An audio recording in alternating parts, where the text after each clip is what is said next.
안녕하세요. 자, 2교시 우리 2교시에는 개념 위에 학습 계획부터 한번 잠깐 우리 입문 과정인데 이제 뭘 공부할 거냐면 첫 번째는 부동산 학개론의 차례, 목차를 한번 이해를 해볼 거예요.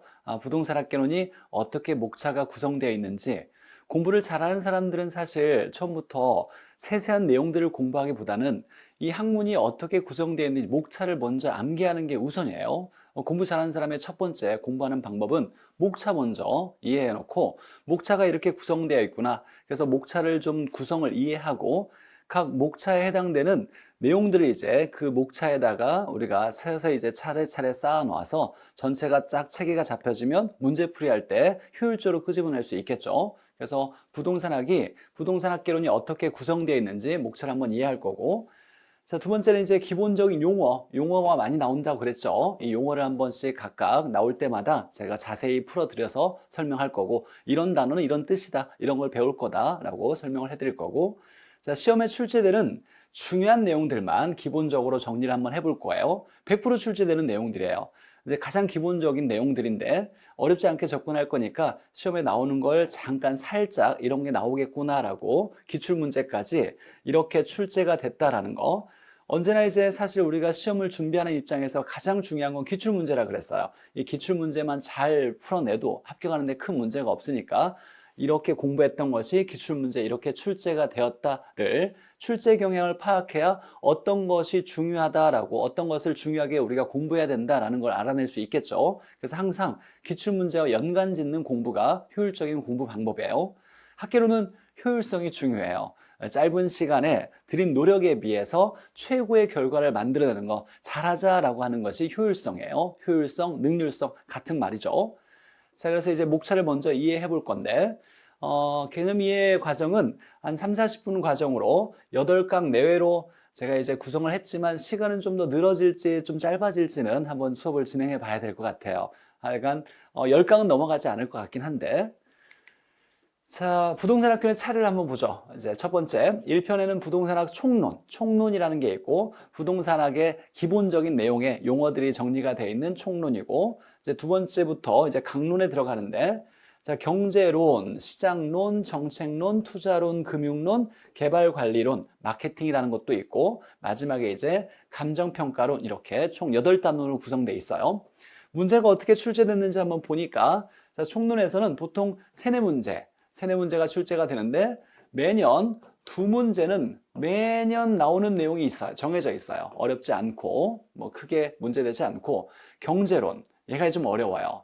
처음에 학개론이 이렇게 어려운 거였어 라고 처음에 고비가 되는 단원이 경제론이에요. 수요와 공급의 원리를 배우는 단원이고, 자, 세 번째 단원은 시장론. 우리 부동산 시장, 부동산이라는 물건이 수요와 공급, 거래되는 부동산 시장은 어떤 특성이 있는지를 배우는 게 시장론. 네 문제 정도 출제가 되는데 사실 어렵지 않아요. 암기만으로도 쉽게 해결될 수 있는 단원이고, 자, 정책론. 우리 부동산 시장에 뭔가 문제가 있다라면 정부가 시장에 개입을 하겠죠. 정책이라는 거, 시장에 개입하는 방법이나 수단을 정책이라 그래요. 법률로 규정해서 이렇게 제도를 펼치는데 이런 정책은 어떤 게 있는지, 주택에 관한 정책, 토지에 관한 정책 또는 조세 정책 같은 걸 배우게 되는 게 정책론. 물론 사실 이것도 역시 암기만으로 해결될 수 있고, 자, 중요한 단원, 가장 중요하고 가장 내용이 많고 가장 중요하고 가장 어려운 단원일 수 있어요. 두 번째 고비예요.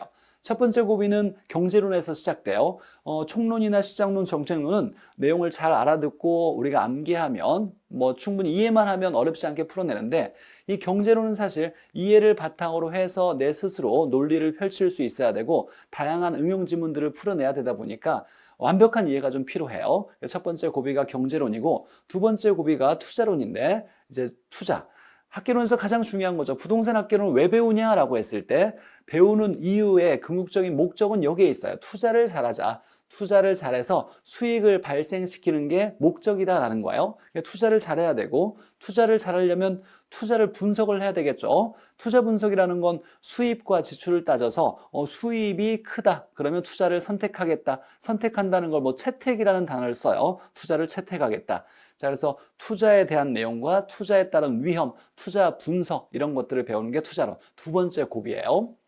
자, 금융론은 사실 우리와 많이 밀접해 있죠. 역시 이해가 필요한 단원이고, 금융이라는 건 자금을 융통하는 걸 줄여서 금융이라 그래요. 자금 융통을 줄여서 금융이라고 하는데, 자금을 융통하는 건 가장 대표적인 예가 대출받는 거예요. 그래서 대출과 관련된 내용을 대출받을 때 금리는 고정금리인지 변동금리인지, 또는 대출할 때 대출 규모는 어떻게 결정이 되는지, 대출했다라면 어떤 방법으로 갚는지, 원금 균등인지 원리금 균등인지, 갚을 때 각각 회차마다 얼마씩 뭐를 갚아야 되는지 상환액도 계산을 해볼 거고, 우리 부동산의 주택과 관련된 금융정책이 어떤 게 있는지, 증권을 바탕으로 해서 자금을 어떻게 돌리고 있는지, 이런 것들을 배우는 게 금융론.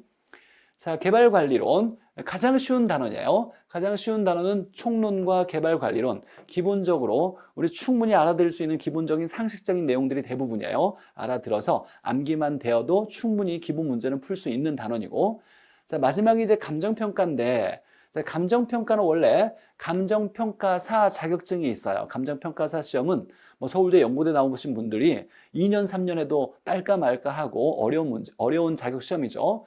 자, 감정평가사가 있지만 부동산의 가치를 평가하는 게 가장 기본적이다 보니까, 자, 부동산 학교에서도 감정평가에 대한 기본적인 지식은 알아야 된다라고 해서 마지막 단어는 감정평가론 이렇게 구성되어 있는데 어렵죠. 자, 이 감정평가는 사실 모든 내용을 종합해서 여기에다가 대입시켜서 이제 감정평가를 이해할 거니까 마지막 단계에서 우리가 공부해야 될 내용이라고 생각하시면 돼요. 자, 그래서 이제 잘 따져본다라면 시험 문제의 구성은 이제 이해가 필요한 단원과 암기만으로도 풀 수 있는 단원이 있어요. 흰색으로 이렇게 써져 있는 1편의 총론, 3편 시장론, 정책론, 개발관리론. 얘들은 사실 암기만으로도 충분히 우리 기출문제를 해결할 수가 있어요. 근데 경제론, 투자론, 금융론, 감정평가론은 이해가 없으면 문제 풀기가 어려워요. 그래서 이해를 중심으로 해서 공부를 해야 되고, 경제론부터 시작을 해서 이해를 잘해서 이 고비가 넘어가면 투자론에서 두 번째 고비가 오긴 하겠지만 역시 잘 이해하고, 이 감정평가론은 나중에 마지막 단계에서 최종적으로 더 열심히 많이 공부하긴 할 건데, 충분히 공부 열심히 하면 이것들을 바탕으로 해서 이 감정평가를 이해하면 충분히 7문제 중에서 5문제, 6문제 충분히 맞출 수 있으니까 너무 겁먹을 필요는 없어요. 물론 이제 난이도는 마지막에 가장 높은 부분이긴 하지만 이건 뒷부분에서 공부할 부분이니까 집중적으로. 물론 이제 처음에는 기본적인 내용도 소개를 시켜주고 공부를 하긴 하겠지만 최종적으로 시험에서 자주 등장하는 내용까지 문제를 푸는 건 마지막 단계에서 이루어질 거예요. 자, 그래서 이제 첫 번째 우리가 목표로 해야 될 건 경제론을 잘 이해해야 돼요. 경제는 수요 공급에 대한 원리. 그 다음에 이제 좀 더 중반에 가면 투자론과 금융론을 좀 이해를 해야 되고, 이제 마지막 단계, 이제 5월달 넘어서는 감정평가론에 좀 집중을 해야 돼요. 이것들은 한 번에 이해해서 완벽하게 풀어내긴 좀 어려워요. 자주 반복해서 설명을 들을 거고, 좀 더 순차적으로 기초 내용과 조금씩 응용해서 심화된 내용까지를 제가 어떤 체계를 갖춰서 설명을 꾸준히 계속 잘 열심히 해드릴 거니까 수업 잘 따라오시면 뭐 수업만으로 해결할 수 있고, 내가 실력이 좀 부족하다고 판단된다면 좀 더 시간을 투자해서 다른 과목보다는 사실 적게 투자할 거예요. 투자해서 내 걸로 좀 만드는 과정이 거치면 충분히 안정적으로 고득점 맞는데 문제가 없을 거라고 자신해요. 자, 이렇게 이제 문제가 출제되는데 지금 촬영하는 게 10월 달이고 10월 지금 오늘이 9일 되네요. 10월 9일. 10월이 이제 10월 29일 날 시험이 있어요. 아직 33회는 시험을 아직 출제되지 않았으니까 32회까지 본다라면 가장 이제 중요한 단원이 아까 경제론, 그 다음에 투자론, 금융론, 그 다음에 감정평가론, 이렇게 32회 나왔어요.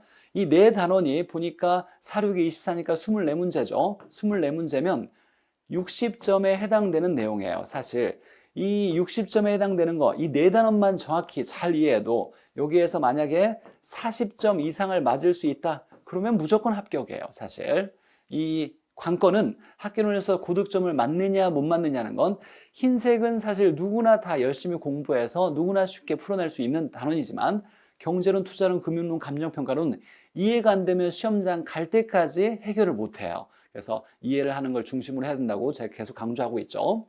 잘 설명해 드릴 거니까 이 선생님은 이렇게 수업을 하는구나, 내가 잘 알아들을 수 있겠구나라고 느낌이 오신다라면 1년 동안 선생님을 믿고 잘 따라오시면 합격하는데 아무 어려움 없이 안정적으로 공부하실 수 있을 거예요. 자, 입문서에 보니까 입문서에 이제 목차가 있죠. 우리 입문서는 따로 보진 않을 거고 제가 교환을 파일로 올려드릴 거니까 교환을 출력하셔서 보셔도 괜찮고 교환 없이 이 영상만으로도 충분히 공부해도 괜찮아요. 그래서 교환 따로 출력하시면 좋고 아마 이제 다른 선생님들도 교환을 출력하는 자료들을 많이 좀 제시해 드릴 거예요. 그래서 집에서 영상으로 공부하시는 분들은 프린터기 같은 것도 좀 준비하셔서 필요할 때 출력을 하시는 것을 좀 마련을 하실 필요가 있을 것 같아요. 자, 입문서는 목차만 보고 나머지는 제 교환을 바탕으로 해서 수업을 진행할 건데 자, 목차에서 총론부터 쭉 해서 8단원까지 감정평가론까지 이렇게 쭉 이제 구성이 돼 있는데 각각 단원에서 어떤 걸 배우는지 전체적으로 기본적인 내용만 쭉 살펴보면서 왜 부동산학은 이렇게 8단원으로 구성이 돼 있는지 우리가 한번 이해해 보도록 할게요. 자, 첫 번째 부동산학 총론. 자, 부동산학이라는 것이 어떻게 구성되어 있는지 전체적인 이론, 기본적인 이론을 좀 배우는 건데 자, 부동산과 관련된 학문을 부동산학이라 그래요. 부동산학의 전체 내용을, 필요한 내용들, 기본 내용들을 배우는 거고 자, 첫 번째 부동산학은 뭐냐? 어떻게 체계가 구성되어 있느냐라는 거예요. 자, 부동산학이라는 건 부동산과 관련된 학문은 뭘 연구하냐면 두 가지를 연구해요. 이 두 가지가 자, 부동산 활동과 부동산 현상을 연구 대상으로 삼아요.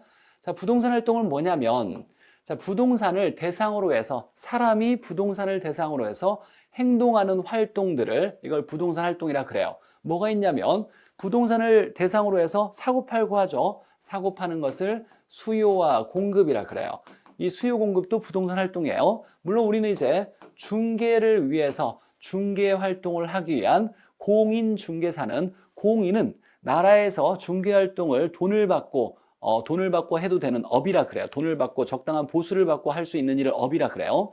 자, 중개를 업으로 할 수 있는 자격을 부여받은 사람을 공인중개사라고 얘기해요. 우리 공인중개사는 중개활동을 위해서 자격증 공부하는 거죠. 공인은 자격을 부여받은 개인을 얘기하는 거예요. 그래서 중개활동도 부동산 활동이고 자, 중요한 건 투자죠. 투자. 부동산을 사는 거죠. 수익을 기대하고 부동산 사는 거, 이 투자. 부동산을 개발할 수도 있죠. 개발한 부동산을 관리도 할 거고 부동산의 가치를 평가하는 감정평가도 있겠죠. 감정평가 이런 것들을 다 부동산 활동이라 그래요. 이건 다 보니까 아까 즉 우리 부동산 학계론에서 구성되어 있는 단원과 밀접해 있죠. 그래서 부동산 활동을 배우는 거예요, 사실. 자, 부동산학은 부동산 활동을 잘하자, 능률화하자, 잘하자라는 걸 목표로 삼고서 이제 구성되어 있는 학문이라고 생각하시면 돼요. 근데 이제 부동산 활동을 잘 할 수도 있고 잘 못 할 수도 있죠. 그로 인해서 나타나는 모습, 이걸 부동산 현상이라 그래요. 예를 들면 자, 주택에 대해서 수요 공급이 잘 일어나지 않았다라면 주택에 대한 문제가, 사회적인 문제가 생겨날 수도 있어요. 부동산과 관련된 현상으로서. 예를 들면 주택 부족 문제가 생겨날 수 있죠. 주택 부족이라는 현상이 생길 수 있어요. 이런 걸 이제 부동산 현상이라 그래요. 그러면 이런 문제를 해결하기 위해서 노력하는 것도 부동산 학에서 다룬다. 그럼 부동산 학의 특징은 이론도 정립하는 것뿐만 아니라 이렇게 실무에도 응용해서 뭔가를 문제도 해결하려고 하는 노력을 갖춘 학문이다 이렇게 생각하시면 돼요. 자, 예를 들면 이런 거죠. 잠깐 한번 볼게요.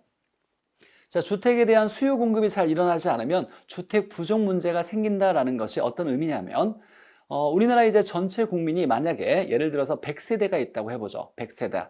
자, 한 세대마다 필요한 주택은 하나면 되는 거예요. 근데 실제로 우리나라에 존재하는 분포되어 있는 주택 수는 110개가 있어요.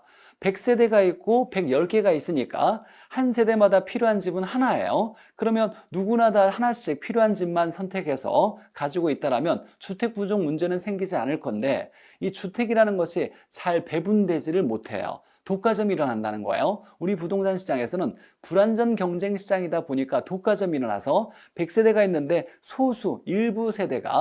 일부 세대가 대부분의 주택을 차지하다 보니까 나머지 사람들은 주택을 차지하지 못하는 일이 생겨요. 이런 걸 주택 부족 문제예요. 자, 그러면 이런 주택 부족 현상은 왜 생기느냐? 주택이 실제로 부족한 것이 아니라 우리 부동산 시장에서 주택이라는 자원이 잘 배분되지 못해서다. 이런 것은 시장에서 일어나는 일이 실패가 일어났다. 이런 문제를 배우는 거예요. 이런 거 이제 차차 공부하면서 배우게 될 건데, 자원이 잘 배분되지 못했기 때문에 이런 주택 부족 문제가 생기는 거죠. 자, 어찌됐거나 부동산학에서는 부동산 활동과 부동산 현상을 배우게 되고, 자, 두 번째 이제 부동산의 개념과 분류인데, 자, 부동산의 개념. 부동산은 뭘 얘기하냐? 부동산의 뜻이 뭐냐라는 거예요. 부동산은 뭘 부동산이라 할 거냐라는 걸 배우는 게 이제 두 번째 장에서. 자, 그리고 부동산은 어떻게 분류가 되느냐? 토지는 어떻게 분류할 수 있고, 주택은 어떻게 분류될 수 있는지. 가장 대표적인 것이 토지와 주택이 우리가 이제 관심 갖는 부동산이겠죠. 그래서 부동산의 뜻도 배우고, 자, 부동산은 어떻게 분류하는지도 배우는 것이 두 번째 장이고, 자, 세 번째, 부동산의 특성과 속성이 있어요. 부동산만이 가지는 특별한 성질, 속한 성질이라고 해요. 뭐 이건 두 개를 특별히 뭐 구분할 필요는 없고, 부동산만이 가지는 특별한 성질이 뭐냐? 자, 기본적으로 토지에 대한 자연적 성질을 배우는데, 토지의 특성을 배울 때, 자, 토지의 특성이 있어요. 네 가지가 중요한데, 우리가 뭐 상식적으로 충분히 다 알 수 있어요. 예를 들면, 토지는 움직이지 않는다라는 한자로 부동성이라 그래요. 움직이지 않아요, 토지는. 토지는 움직이지 않다 보니까 부동성의 성질이 있어서 여러 가지 파생되는 현상이 나타나요. 부동성을 이동하지 않는다 그래서 비이동성이라고 해요. 뭐 단어 뜻을 해결하는 데는 크게 어렵진 않죠. 부동성. 자, 두 번째, 부증성이라 그래요. 증가시키지 못한다, 만들지 못한다는 거예요. 자, 이걸 비생산성이라 그래요. 생산성. 토지는 만들 수가 없어요. 지구가 탄생될 때부터 토지양은 정해져 있어요. 근데 이제 이렇게 생각할 수도 있죠. 선생님, 간석지나 매립지 같은 건 땅을 만들어서 늘렸잖아요. 이건 땅을 만든 게 아니라 원래 물 아래 땅이 있었어요. 땅이 있었는데 물이 있어가지고 이용을 못했던 거예요. 그래서 물을 막아서 이용할 수 있는 토지로 바꾼 거예요. 땅을 만든 게 아니라 원래 있던 땅을 쓸 수 있게 바꾼 거, 용도를 바꾼 거지 땅을 만든 게 아니에요. 땅은 만들 수가 없어요. 이걸 부증성이라고 하고, 자, 그 다음에 영속성이라는 것도 있는데, 자, 영속성은 영원히 계속 간다라는 뜻이죠. 영원히 계속 간다는 건 소모되지 않는다는 거예요. 마모 파손이 일어나지 않는다. 그래서 이걸 비소모성이라 그래요. 없어지지 않은 것 때문에 여러 가지 성질이 나타나고, 자, 그 다음에 개별성이 있는데, 개별적이다. 같은 게 없이 다 개별적이다라고 얘기하는 거예요. 자, 그럼 개별적이다라고 하는 것은 완전 똑같은 게 없으니까 대체할 수가 없어요. 그래서 완벽한 대체가 불가능해요. 그래서 비대체성. 자, 그래서 이렇게 부부연계. 뭐 이건 사실 1년 내내 주구장창 얘기할 거니까 딱히 암기하지 않아도 자연스럽게 머릿속에 들어오긴 할 거예요. 부동성, 부증성, 영속성, 개별성. 이건 암기하는 것보다는 이 단어의 뜻이 뭔지를 이해해서 각각 파생되는 현상들이 이 성질과 특성과 연결된 현상들을 짝짓는 것을 우리가 시험 문제를 대비하는 데 필요한 내용이에요. 자, 그래서 토지의 특성이 이렇게 네 가지가 있다를 배우는 것이 이제 3장에서 배우는 거고, 이게 이제 총론에서 배우는 거예요. 자, 총론은 이렇게 이제 간단히 한번 설명해 봤고, 자, 두 번째 경제론 엄청 중요하죠. 첫 번째 고비가 올 수 있는 단원이라 그랬어요.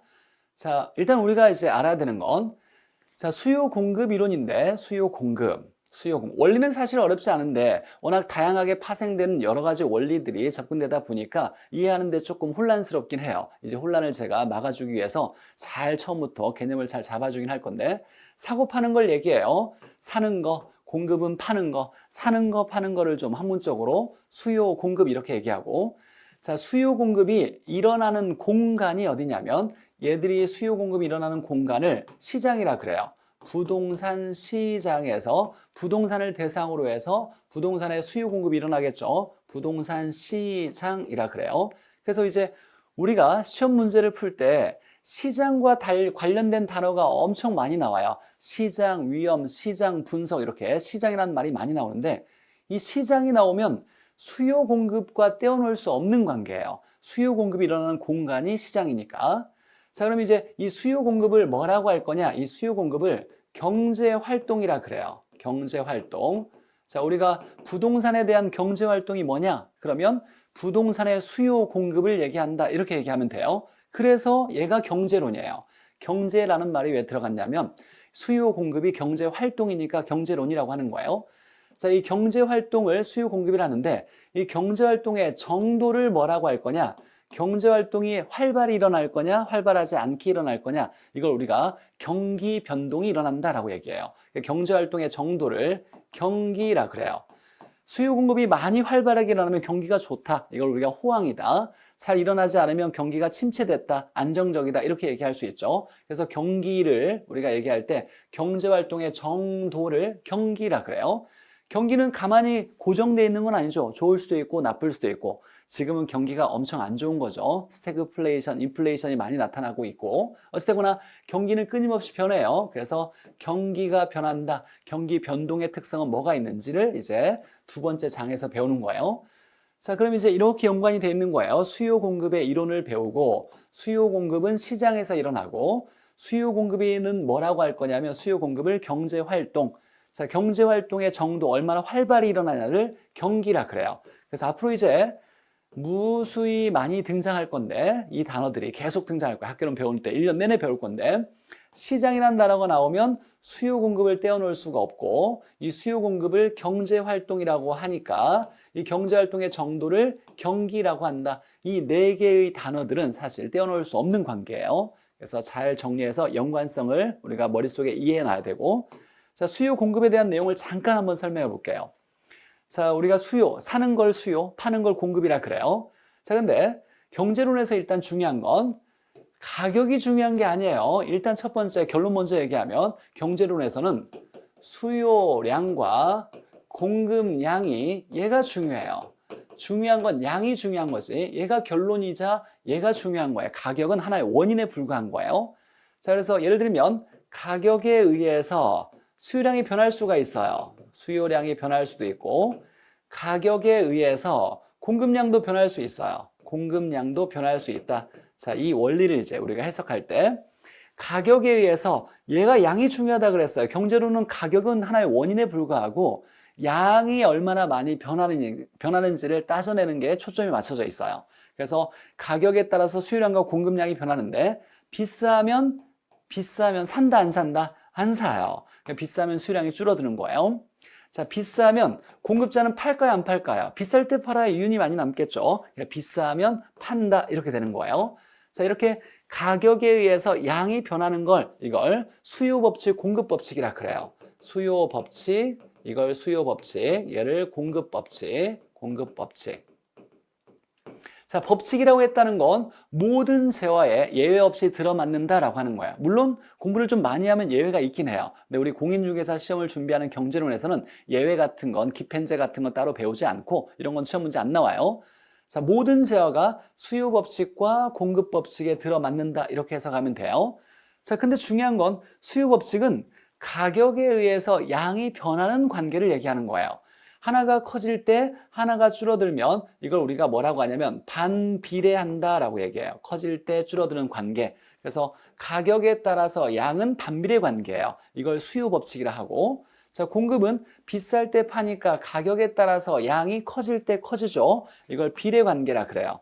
물론 반대도 해석할 수 있죠. 싸면 산다. 얘는 싸면 안 판다. 이렇게 얘기할 수도 있죠. 우리 이제 커질 대로 본 거고. 자, 그런데 얘가 어려운 게 뭐냐면 가격에 의해서 양이 이렇게 변할 수 있는데 수요나 공급에 의해서 다시 또 가격이 변할 수가 있어요. 시장에서.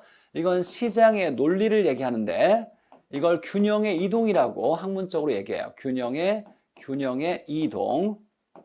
균형의 이동이라 그래요. 자, 균형의 이동을 본다라면 수요가 증가하면 이제 시장에서 어떻게 나타나냐면 아파트를 살려는 사람이 많아지면 서로 경쟁을 하다 보니까 아파트 가격이 결국 어때질 거야? 올라가겠죠. 그래서 아파트의 가격이 올라갈 수 있어요. 그래서 수요가 증가하면 가격이 또 올라갈 수 있어요. 공급 한번 볼까요? 공급이 증가하면 서로 아파트를 팔려는 사람이 너무 많아요. 그래서 시장에 아파트를 팔려고 내놓는 사람이 많으니까 얘가 희소성이 없어지는 거예요. 물량이 많아져서 값어치가 떨어지겠죠. 그래서 공급이 늘어나면 시장에서는 가격이 하락해요.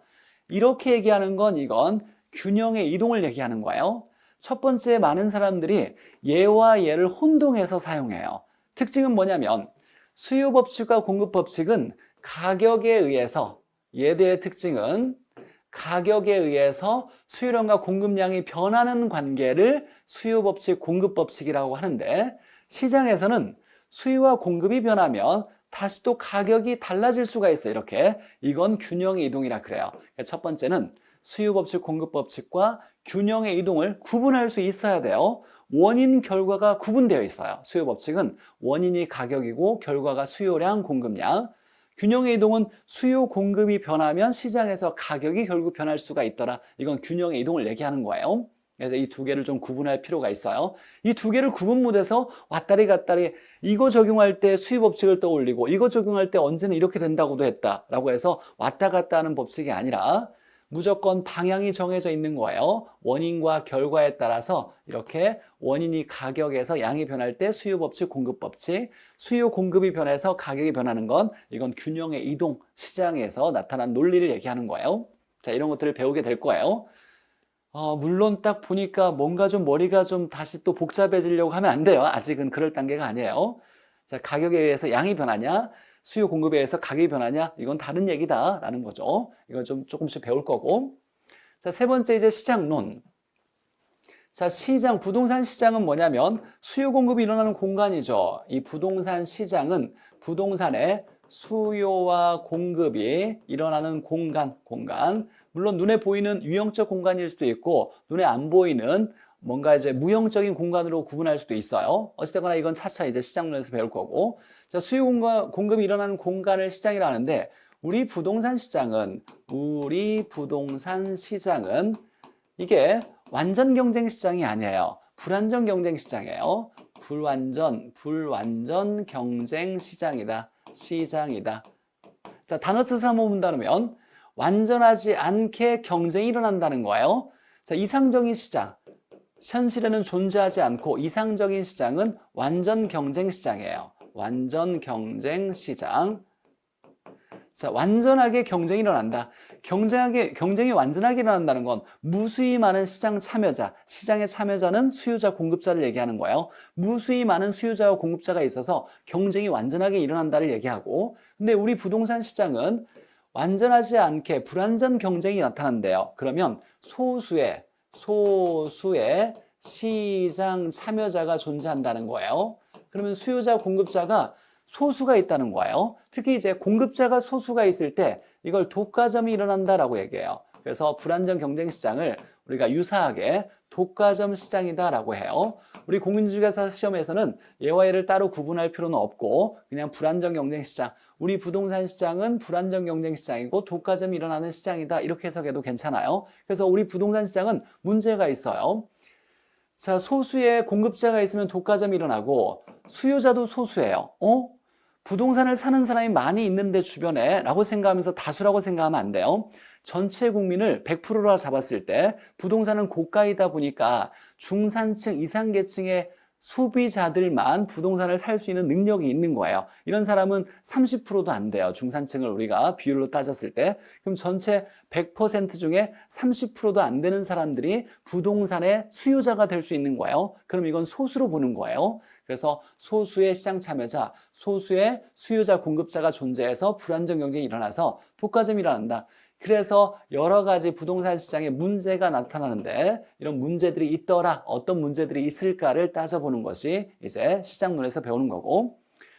자, 입지 및 공간 구조론이라는 게 있는데 학자에 따라서 이제 과거에 학자들이 이제 부동산 시장과 관련되어 있는 여러 가지 이론들을 제시한 학자들이 있어요. 학자들이 엄청 많아요. 총 17명의 학자들이 어떤 이론을 제시했고 이걸 좀 이제 암기해야 되는데 이제 과거에 이제 지금부터 한 주 다 돌아가신 분들이죠. 옛날에 초창기 때부터 부동산에 대해서 연구한 학자들이 이런 이론을 제시했다. 학자별 이론들을 이제 공부하는 것이 2장. 암기하는 게 좀 많다 보는데 암기하는 게 좀 많긴 하지만 학자들이 많잖아요. 암기 코드로 잘 쉽게 이해할 수 있도록 제가 재미있는 암기 코드를 만들었고 이 암기 코드를 바탕으로 해서 원리를 충분히 설명해 줄 거고 너무 걱정할 건 없어요. 이 학자들이 이제 연구를 해서 논문을 발표할 때 엄청 두껍게 뭐 거의 수십 년 또는 수년간 연구한 이론을 논문으로 발표했을 거야. 이걸 다 공부하지 못해요. 우리 짧은 시간에 배우는 학자들에 대한 것은 가장 중요하고 다른 이견이 없이 이렇게 누구나 받아들일 수 있는 대표적인 내용들만 한 줄, 두 줄 배우는 거예요. 그러니까 어렵지 않게 암기 코드로 충분히 해석할 수 있을 거예요. 이건 이제 암기하는 내용들이니까 나중에 차차 아마 본격적으로 3월 달부터 학자별 이론들을 좀 배우게 될 거고. 자, 4편의 부동산 정책론. 우리 부동산에서 시장은 뭔가 문제가 있다 그랬죠. 불안정 경쟁이 일어나서 독과점이 일어날 수 있으니까. 그러면 이제 정부 입장에서는 시장을 좀 더 바른 방향으로 바꿔주기 위해서, 보완하기 위해서 시장에 개입을 할 거예요. 그래서 정부가 시장에 개입하는 수단 또는 방법을 정책이라 그래요. 그래서 여 정책으로 시장에 개입하겠죠. 자, 부동산에 문제가 등장할 거예요. 가장 대표적인 것이 주택 부족 문제예요. 주택 부족 문제 또는 난개발 문제, 이런 문제들이 있을 거예요. 이런 문제들에 자, 시장에 또 실패가 일어나요. 시장의 실패. 시장이 제 기능을 못 한다는 거죠. 자, 한번 해석해 보죠. 시장이 실패했다. 그럼 시장에서는 수요 공급이 일어나는데 수요 공급에 제 기능을 못했다. 못한 것을 시장의 실패라 그래요. 그러면 수요 공급의 기능이 뭐냐? 이 수요 공급의 기능은 사고 팔물로 인해서 필요한 사람에게 부동산이라는 하나의 자원이 될 수 있어요. 주택도 하나의 자원이죠. 이 자원이 나눠지게 하는 게 수요 공급의 가장 중요한 기능이에요. 그래서 자원 배분 기능이 있는데 뭐 또 중요한 기능이라고 한다면 수요 공급에 의해서 시장의 가격이 결정되겠죠. 시장 가격을 결정하는 기능도 있고, 근데 중요한 건 자원 배분 기능이 얘가 효율적으로 달성되지 못하는 거예요. 아까 독과점이 일어나면 100세대가 있는데 110개의 주택이 있음에도 불구하고 많은 사람들이 주택의 부족 문제에 빠지게 되죠. 이런 것들이 자원이 잘 배분되지 못했기 때문에 나타나는 현상이에요. 이런 걸 이제 해결하기 위해서 정부가 개입하는 거죠. 그래서 부동산 정책에서 주택에 대한 정책, 주택 정책, 그 다음에 이제 조세 정책, 세금에 대한 정책, 그 다음에 여러 가지 토지에 대한 이용 규제, 토지 정책, 이런 것들을 배우는 것이 부동산 정책론, 이렇게 되는 거예요. 자, 그 다음에 이제 투자론 중요하죠. 자, 부동산학을 배우는 이유는 사실 투자를 잘하기 위해서. 투자는 왜 하냐? 수익을 기대하고서 수익을 만들어낼 것을 기대하고서 부동산을 사는 걸 투자라 그래요. 그래서 부동산 투자는 뭐냐? 부동산을 사는 거다. 그래서 이걸 좀 더 학문적으로 한번 얘기해 보죠. 엄청 중요한 정의다 보니까. 자, 부동산 투자는 자, 수익을 기대해요. 수익을 기대하고 부동산을 사는 거죠. 부동산을 살 때 내가 돈을 지출하겠죠. 그래서 자, 지출이 일어나는데 그래서 수익을 기대하고 이 수익과 지출을 교환하는 행위다. 교환하는 행위를 이걸 투자라 그래요. 부동산을 사기 위해서 수익을 기대하고 현재 지출하는 거죠. 돈을 지출하는 거, 내 돈을 지출하는 거 투입한다라고도 해요. 자, 근데 이제 중요한 건 자, 수익은 현재 발생한 수익이 아니라 내가 지금 부동산을 투자하려고 그래요. 근데 수익을 얼마 벌 것 같아 라고 예상하고 투자를 하려고 하겠죠. 그럼 이 수익은 실제로 얻은 수익이 아니라 미래 벌 수익이에요. 장래 수익이에요. 장래. 그래서 장래 수익인데 이 장래의 중요한 건 뭐냐면 내가 얼마 벌 거라고 미래에 이만큼 벌 걸 기대하고서 투자를 하려고 하지만 미래에 대해서는 100% 확신할 수가 없어요. 신만이 알아요. 예상하지 못한 일들이 미래에 발생할 수 있으니까 100%다 완벽하게 예상할 수 없어요. 그래서 장래 불확실한 수익이에요. 불확실한 수익을 얘기해요. 그래서 투자는 장래 불확실한 수익을 기대하고 이 기대를 예상한다라고 하죠. 예상하고 현재 내 돈에 확실한 돈을 지출하는 거예요. 현재 확실한 지출을 교환하는 행위, 이걸 기대하고 얘를 투입하는 행위라고 하는 것을 투자라 그래요. 자, 그러면 불확실하다라고 얘기했어요. 얘가 이제 중요한데 기대는 예를 들면 이 부동산에 사면 상가를 샀을 때 1년의 수익률이 10% 정도 예상되고 있어요. 그러면 10% 정도면 내가 만족하고 부동산을 살 수 있다라고 투자 결정을 하려고 그래요. 살지 말지를 결정하려고 하는데 예상했던 것과 전혀 다른 결과가 나올 수 있겠죠. 10% 예상했는데 나중에 보니까 3%밖에 못 나오거나 오히려 마이너스 5%가 발생할 수도 있을 거예요. 그래서 예상과 전혀 다른 결과가 나올 수 있는 이 가능성, 이 불확실성을 뭐라고 하냐면 얘를 투자의 위험이라 그래요. 위험. 그래서 투자에는 항상 위험이 따라요. 이 수익은 기대하는 수익이에요. 자, 투자론에서 나오는 수익은 모두 다 말이 없어도 내가 발생한 얻은 수입이 아니라 발생할 거라고 예상하는 기대하는 수익을 얘기하는 거예요. 그래서 수익에는 언제나 위험이 따르다. 근데 우리가 좀 유명한 얘기가 있죠. 하이 리스크, 하이 리턴. 위험이 클수록 큰 수익도 얻을 수 있어요. 그래서 위험과 수익은 비례관계가 형성돼요. 그래서 위험이 클수록 수익도 높아질 수 있다. 이런 수익과 위험의 관계도 배우는 것이 투자론이고, 자, 어찌됐거나 투자에서 가장 중요한 건 얘가 가장 중요해요. 자, 수익을 기대하고 부동산을 사는 건데 언제나 수익은 투자할 때는 예상되는 수입이고 실제 발생한 수입이 아니라 내가 얼마 벌 거라고 예상하는 수입이고 미래에 대한 예상은 확실하지가 않다, 불확실하다. 이 불확실함을 뭐라고 한다? 투자의 위험이라 그래요. 그래서 투자는 언제나 위험이 따라요.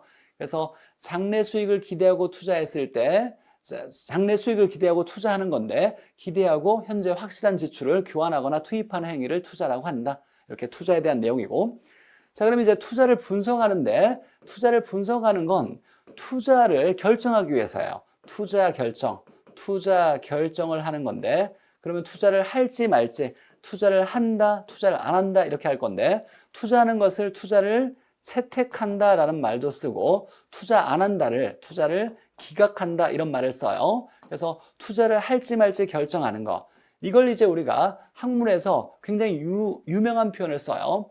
뭔가를 할지 말지 결정하는 이런 과정을 뭐라고 하냐면 의사를 결정하는 과정이라 그래요. 의사 결정 과정이 필요한 거예요. 뭔가를 할지 말지 결정하는 거. 물론 투자 결정만 있는 건 아니에요. 개발 결정도 있죠. 우리가 개발하는 것도 수익을 만들어내기 위해서 토지를 택지로, 건물 지을 수 있는 토지로 바꿔서 건물을 건축해서 이걸 분양해서 또는 임대해서 수익을 만들어내는 건데, 개발도 마찬가지로 수익을 기대하고 개발하는 거예요. 그래서 투자를 할지 말지, 개발을 할지 말지 이렇게 결정하는 것을 의사결정 과정이라 그래요. 얘가 중요한 거예요. 그래서 부동산학에서는 의사결정이 굉장히 중요하다. 가장 대표적인 의사결정이 투자결정이다라는 거예요. 자, 그럼 이제 여기서 이제 좀 더 우리가 조금만 깊이 한번 들어가 볼게요. 자, 투자 분석할 때는 당연히 수입과 지출을 비교해서 수입이 크면 투자를 하겠다라고 결정할 거예요. 수입이 크면 투자를 하겠다 이렇게 결정하겠는데, 이때 이 수입이 장래 수입이에요. 미래에 예상되는 수입이고, 자, 미래에 예상되는 수입이고 얘는 현재 확실한 지출이에요. 얘는 장래고 얘는 현재 지출이 일어나요.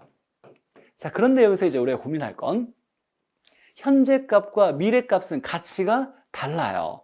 내가 전혀 위험함이 없이 현재 1억이 있다고 해보죠. 이걸 전혀 위험하지 않고 투자한다는 건 은행에 맡기는 거예요. 은행에 맡기면 예금 금리만큼의 이자가 붙겠죠. 그러면 현재 1억이 1년 뒤로 가면 이자가 붙어서 금액이 커졌을 거예요. 예를 들면 이자가 100만 원이 붙었다 보죠.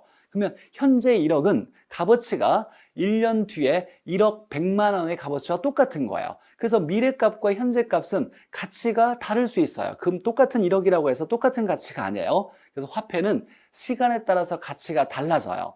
자, 그런데 투자를 할 때, 투자 분석할 때는 수입은 장래 수입을 따지는 거예요. 예상되는 수입. 지출은 현재 지출하는 거예요. 그러면 미래값과 현재값이 가치가 다르니까 수입과 지출을 비교하는데 합리적이지 않잖아 라고 얘기해요. 그래서 좀 더 학자들은 좀 더 합리적인 투자 분석을 하기 위해서 미래 수입을 현재 값으로 바꿔오는 행위를 해요. 이걸 할인한다라고 얘기해요. 땡겨온다. 우리가 보통 할인은 작아지는 걸 얘기해요. 할인마트 하면 싸게 파는 거니까. 그래서 금액이 작아지는 과정을 할인이라는 표현을 쓰는데, 미래를 현재로 당겨오면 금액이 작아지니까 할인한다 그래요. 그래서 여기서 할인법이라는 투자 분석 기법이 등장하게 되는데, 그래서 미래 수입을 현재 가치로 할인하고 지출은 현재 값이니까 수입과 지출을 똑같이 현재 값으로 보고 투자 분석하는 게 합리적이다. 이걸 할인법이라 그래요. 그래서 이런 조금 어려운 내용도 배우는 게 투자론에서 투자 분석 과정에서 배워요.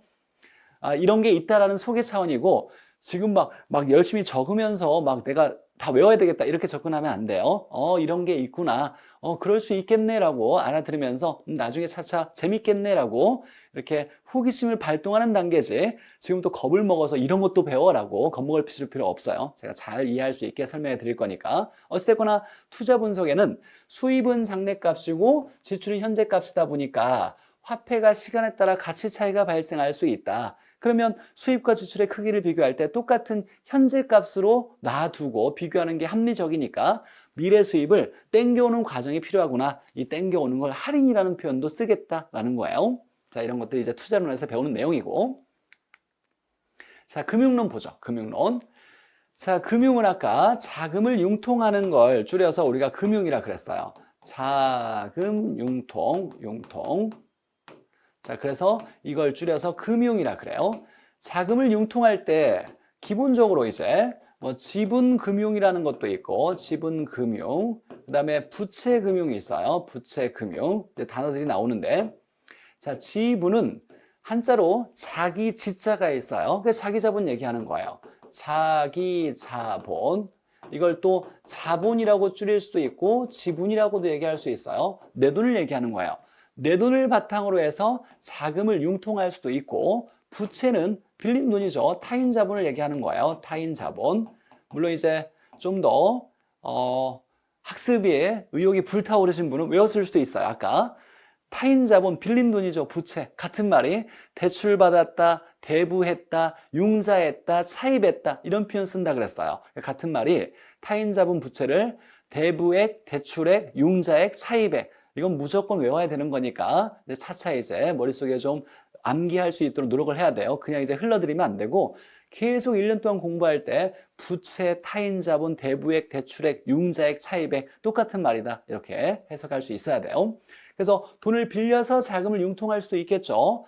예를 들면 이런 거죠. 내가 아파트를 하나 살려 그래요. 아파트를 살려고 하는데 내 돈이 좀 모자라요. 그래서 1억이 모자란다고 해보죠. 1억이 모자라서 1억을 마련을 해야 돼요. 1억을 마련하는 과정, 자금을 조달하는 일련의 과정을 금융이라 그래요. 자금 융통하는 과정, 자금 조달이라고도 하죠. 자금 조달 과정을 금융이라고 하는데, 그럼 1억이 모자라니까 예를 들면 자, 지분으로서 금융을 일으킬 수가 있어요. 내 돈으로서 자금을 조달할 수 있는데 1억이 모자라니까 예를 들면 실제는 아니고 제가 만약에 벤틀리, 비싼 자동차야. 벤틀리 자동차가 있다고 해보죠.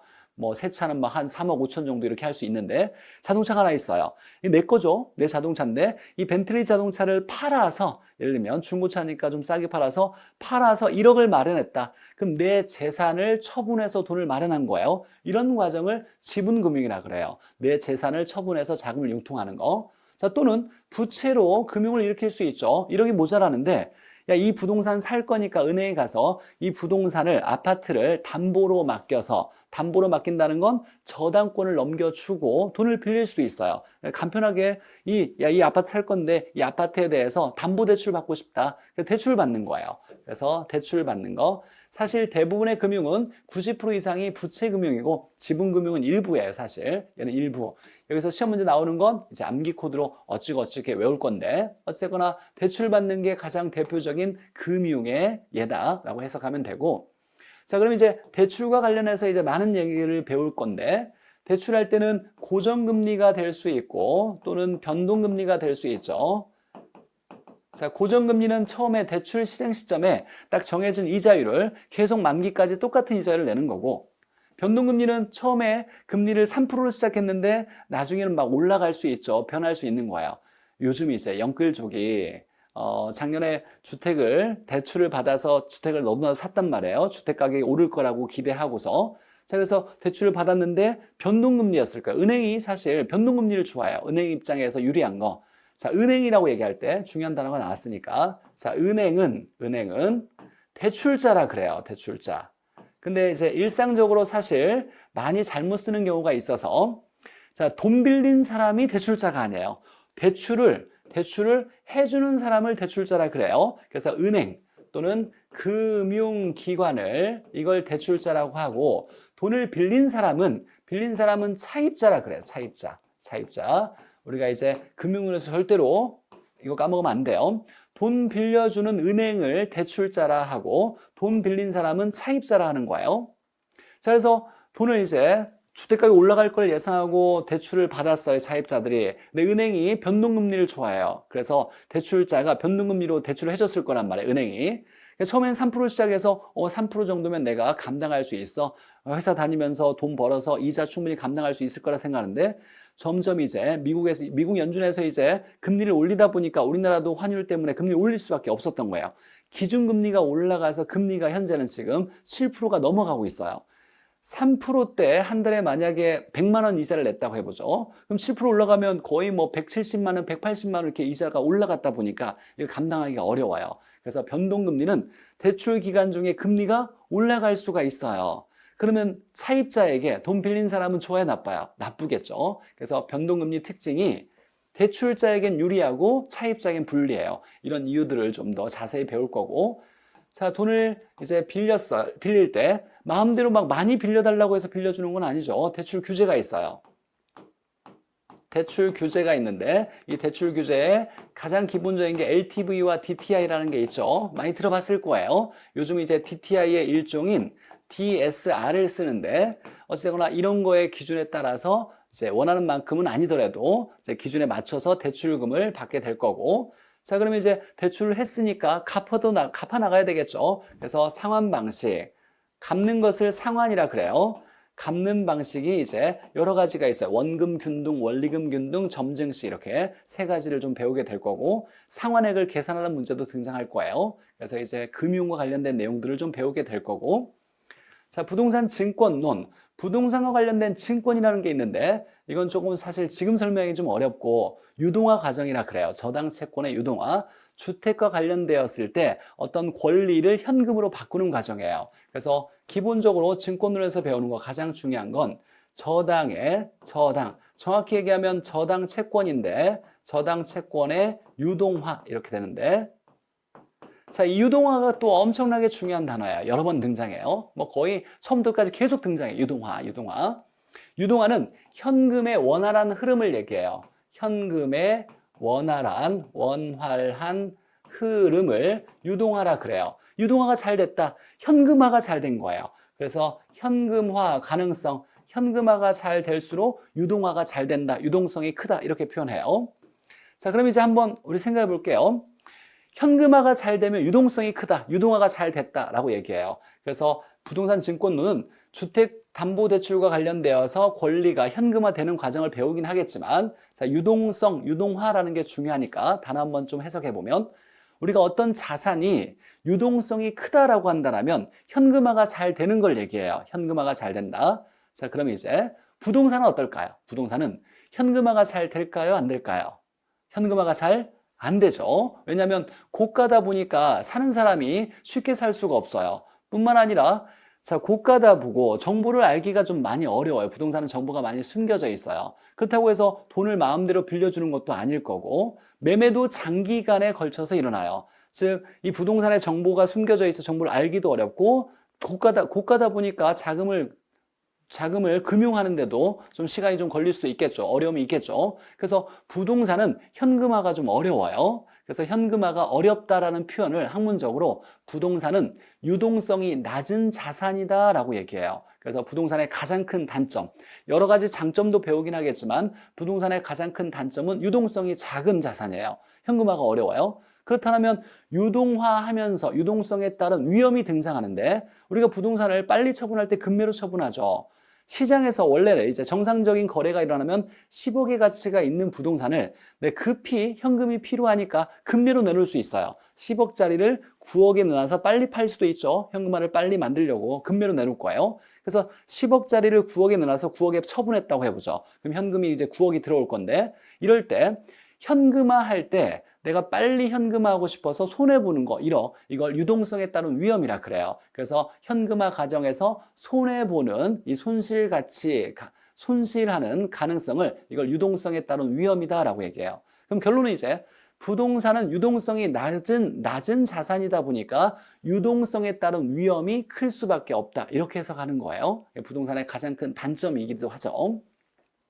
자, 그래서 증권론에서는 현금의 흐름을 어떤 저당권을 현금으로 바꾸는 과정을 좀 배울 거고, 이걸 우리가 저당의 유동화, 이건 좀 어려운 내용이니까 나중에 차차 배우기로 하고.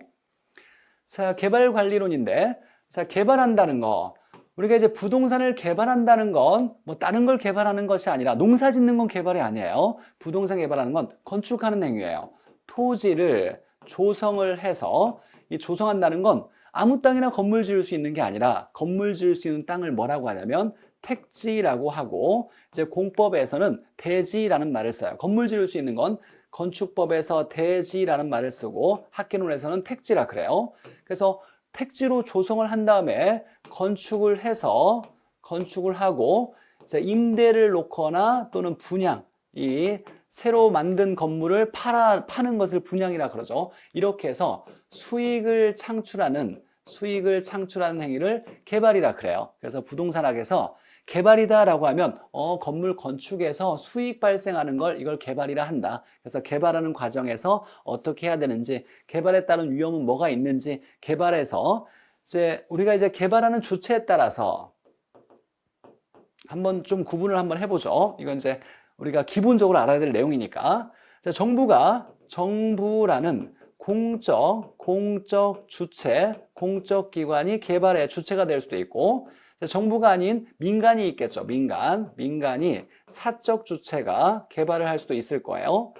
자, 정부라고 하는 것을 1섹터라고 얘기해요. 1섹터. 정보를 일자를 붙여줘서 1섹터 개발이다라고 얘기해요. 정부가 하는 걸 1섹터 개발. 우리가 이제 정부라고 얘기하면, 자, 기본적으로 앞으로 이제 계속 얘기할 건데, 정부는 중앙정부가 있고, 그 다음에 뭐를 정부로 대변할 수 있냐? 공기업들도 정부로 대변할 수 있어요. 지자체도, 지방자치단체도 정부에 해당되는 거고, 그 다음에 공기업, 우리가 공사라 그래요. 그래서 공적 주체 나오면 중앙정부, 지자체, 공사, 이 세 가지를 우리가 공적 주체라고 하고, 이 세 개를 뺀 나머지는 다 민간 사적 주체라 그래요. 민간 사적 주체를 우리가 이자를 줘서 2섹터 개발이라고 해요. 개발의 주체에 따라서 정부가 하는 건 1섹터 개발. 예를 들어서 대표적으로 정부가 땅을 수용해서 공공임대주택 짓는 거, 이런 걸 공영개발이라 그래요. 이건 정부가 다 하는 거죠. 이런 건 1섹터 개발. 이제 민간이, 즉 토지 소유자가 하거나 또는 기업, 법인들이 하거나 개발업자들이 하거나 이런 것들은 다 민간 개발, 2섹터 개발이에요. 근데 중요한 건 시험 문제 이렇게 나와요. 3섹터 개발이라는 게 있는데, 이 3섹터 개발은 뭐냐? 얘는 3섹터는 누구냐?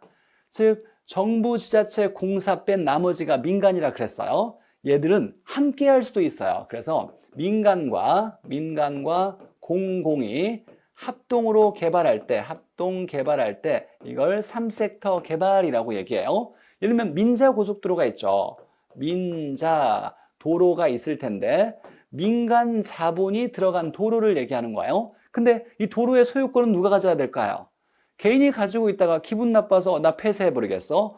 넌 다니지 마. 이렇게 얘기할 수는 없죠. 무조건 이렇게 기반시설이라고 하는데 도로의 소유권은 무조건 정부가 가지고 있어야 돼요. 정부 건데 정부가 소유권은 무조건 가지고 있어야 되는데 정부가 일일이 다 만들기 어려우니까 민간에게 야 네가 자본을 들여서 만들어줘라. 그래서 수익을 네가 회수할 수 있게 내가 조건을 다 충분히 만족시켜 줄 거니까, 그래서 민간의 자본을 들여서 만들고 소유권은 정부에 넘겨주고 나오는 수익을 정부가 보상해 주거나 나오는 수익을 다 민간이 다 챙겨갈 수 있게 해주는 것들을 이걸 민간 공공 합동 개발, 이걸 3섹터 개발이라 그래요. 이런 거 있더라.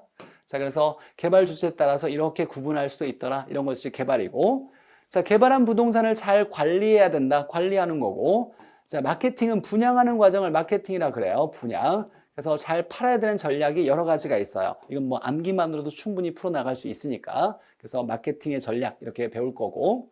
근데 이제 가장 쉬운 단원이에요. 암기만으로도 쉽게 다 풀어낼 수 있으니까 뭐 크게 걱정하지 않아야 될 단원이기도 하고. 자, 마지막에 이제 우리가 배우는 것이 감정평가인데, 감정평가. 자, 감정평가는 가치를 평가하는 거예요. 가치를 평가하는 건데, 이 가치, 부동산의 가치를 평가해서 그 결과를 금액으로 표시하는 과정을 감정평가라 그래요. 근데 이제 가치는 무슨 가치냐? 법률적 가치냐, 경제적 가치냐, 기술적 가치냐라고 얘기할 때 경제적 가치를 판단하는 거죠. 자, 경제적 가치를 판단하여 그 결과를 금액으로 표시하는 행위를 감정평가라 그래요. 그래서 감정평가를 하기 위해서 기초이론이 뭐가 있는지, 어떤 분석 과정을 거쳐서 최종적으로 감정평가하는지, 어떤 원칙이 적용되는지, 감정평가 3방식이 이제 중요한데, 이거 뭐 워낙 중요하니까 잠깐만 소개해 볼게요. 3방식에 원가 방식이 있고, 비교 방식이 있고, 그 다음에 수익 방식이 있어요. 수익 방식. 자, 이렇게 3방식, 세 가지 방식이 있어요. 세 가지 방식이 있는데, 자, 감정평가의 가장 중요한 것이 3방식인데, 여기에 따른 각각 방법들이 있어요. 방법들이 있는데, 자, 원가 방식은 뭐냐면, 야, 원가의 뜻은 뭐냐면 비용의 합을 얘기해요. 비용의 합. 뭔가를 만드는데 들이는 돈의 합을 얘기하는 거예요. 만드는데, 생산하는데 들이는 비용의 합을 원가. 우리가 뭐 장사할 때, 야, 원가도 안 남아. 만드는데 들인 비용도 안 남아. 이렇게 얘기하는 거예요. 자, 건물일 경우에는 원가가 총 공사비예요. 총 공사비. 건물일 경우에는. 자, 만드는데 돈이 얼마가 들어갔으니까 이 정도 값어치가 있지 않겠어? 라고 얘기하는 것이 원가 방식이에요. 야, 만드는데 한 10억 정도 들어갔어. 감가 일부 빼면 한 10억 근처 되지 않겠어? 라고 얘기하는 것이 원가 방식. 자, 비교 방식은 자, 시장에서 거래가 일어날 거고, 거래가 일어나면 여러 사례가 등장할 거예요. 이 사례를 비교해서 가격을 정하는 거예요. 야, 너와 비슷한 녀석이 시장에서 9억 정도에 거래됐어. 그럼 너도 9억 정도 하지 않겠어? 라고 얘기하는 것이 비교 방식. 자, 수익 방식은 얘는 이제 수익을 바탕으로, 예를 들면 임대료를 얻을 수 있죠. 임대료 수익 같은 것들을 판단해서, 야, 이 부동산은 1년에 1,000만 원씩 임대료 수익을 벌 수 있어. 가치가 변하지 않는다고 가정했을 때 임대료 수익이 1,000만 원이야. 그러면 네가 원하는 수익률 10% 정도 돼? 그럼 한 10억 정도 되지 않겠어? 라고 얘기하는 것이 수익 방식이에요. 그래서 자, 3방식을 이렇게 원가, 만드는데 들인 비용의 합이 얼마니까 얼마 정도 하겠다라고 하는 것이 원가 방식. 비교 방식, 비슷한 물건이 시장에서 이 정도에 거래되고 있으니까 너도 이 정도 하겠다라고 비교해서 정하는 방식을 비교 방식. 수익 방식은 야, 이 부동산이 수익이 이 정도 버니까 이 정도의 가치가 있겠다고 판단할 수 있겠다. 수익을 바탕으로 만들어진 것이 수익 방식. 이렇게 해서 3방식이 있고, 이거에 대한 여러 가지 방법들과 여러 가지 원리들을 차차 배우는 것이 이제 감정평가 3방식이에요. 자, 3장에서는 마지막에 부동산 가격 공시제도가 있는데, 나라에서는 부동산 가격을 공시라는 건 알려주는 걸 얘기해요. 알려주는 제도를 얘기하는 거예요. 부동산의 정보는 쉽게 알 수가 없어요. 그래서 우리나라에서는 부동산에 대한 정보를 많이 알려주는 제도를 취하고 있는데, 이게 공시제도라고 얘기해요. 대표적으로 우리가 이제 공시법에서 배우긴 할 건데, 공시법에서는 뭘 배울 거냐면 등기 등록을 배울 거야. 등기 등록. 부동산은 무조건 법적으로 등기하거나 등록을 해야 돼요. 등기 등록을 하면, 자, 등록증이나 등기부가 있는 거예요. 부동산에는 무조건 등기부가 있어요. 건물 등기부, 토지 등기부. 이 등기부가 있어요. 이것들을 우리가 공시제도의 일환이라고 얘기해요. 공시제도.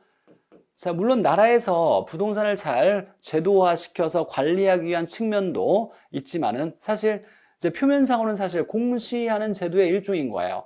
자, 등기부가 있어서 우리나라에 있는 모든 토지와 건물들은 다 등기소에 가면 등기부가 다 있어요. 누구나 다 집원이나 주소만 알면 등기부를 뗄 수가 있어요. 이 등기부를 떼면 이 토지 소유자는 누구고, 어떻게 거래가 진행됐었고, 지금까지 언제 거래, 누가 거래 이전되었고, 그 다음에 용도가 뭐고, 면적이 어떻고, 모양이 어떻게 생겼고, 이런 것들 대장이나 지적도를 통해서, 자, 공적 장부들을 통해서, 자, 이 등기부가 대표적인 공적 장부예요. 공적 장부라고도 얘기해요. 이걸 줄여서 공부라고도 얘기해요. 공적 장부를 공부. 스터디 말고 공적 장부를 줄여서 공부. 대표적으로 이런 것들이 공적 장부라고 하고, 공시제도 대표적인 것이 등기부가 있는데, 공적 장부에. 자, 이런 것들을 누구나 다 떼어볼 수 있으니까 이 부동산은 어떤 성질이 있고, 어떤 내용들이 있고, 소유권자가 누구고, 언제 이전했고, 이런 것들을 다 알 수 있죠. 이런 것들을 다 알려주는 제도의 일환으로서 등기부가 있는 거예요. 자, 마지막에 부동산 가격도 알려주는 제도가 있어요. 그래서 공시지가를 나라에서 알려줘요. 그래서 개별 공시지가 또는 단독주택이면 표준 주택 가격도 알려주고 그 다음에 공동주택 가격도 공시해주죠. 나라에서 이렇게 알려주는 제도가 있는데 마지막 단계에서 이제 부동산 가격 공시제도를 배우는 거죠. 자, 여기까지 이제 8단원까지 각각 내용이 이런 게 있구나. 이건 지금 시험에 물론 지금 설명한 건 무조건 다 너무너무 중요해요. 1년 동안에 계속 같이 열심히 배워야 될 내용인데 지금 뭐 이게 중요하다, 이거 외워야 된다 이런 내용이 아니라 이런 걸 배우겠구나, 이런 걸 얘기하는구나 라고 이해를 하면 이제 우리가 개념 완성 11월 달부터 공부할 때 아주 좀 더 효율적으로 쉽게 이해할 수 있을 거예요. 자, 그래서 8단원까지 기본적인 중요한 내용들 한번 잠깐 정리했는데 총 8단원이 어떻게 구성되어 있냐면 한번 이제 전체를 한번 연결시켜 보죠. 체계를.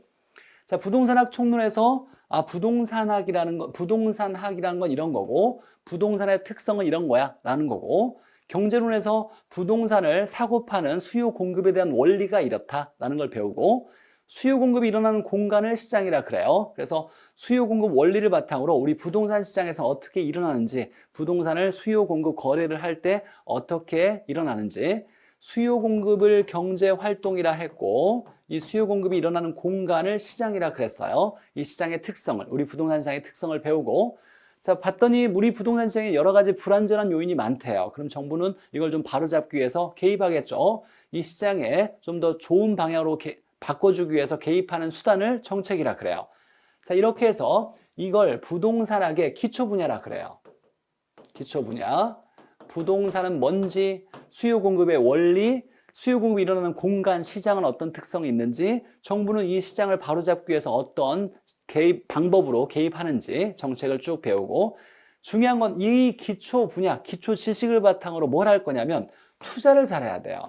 부동산학을 배우는 근본적인 이유가 투자를 잘하기 위해서요. 투자는 왜 한다? 수익을 기대하고 돈을 벌 걸 기대하고서 투자한다라는 거죠. 그래서 투자를 잘하는 거예요. 이런 배경 지도를 바탕으로 해서 투자를 잘하자.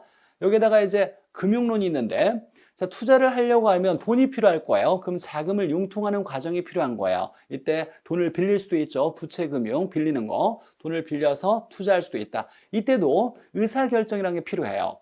금융을 할지, 돈을 빌릴지 말지를 결정을 해야 돼요.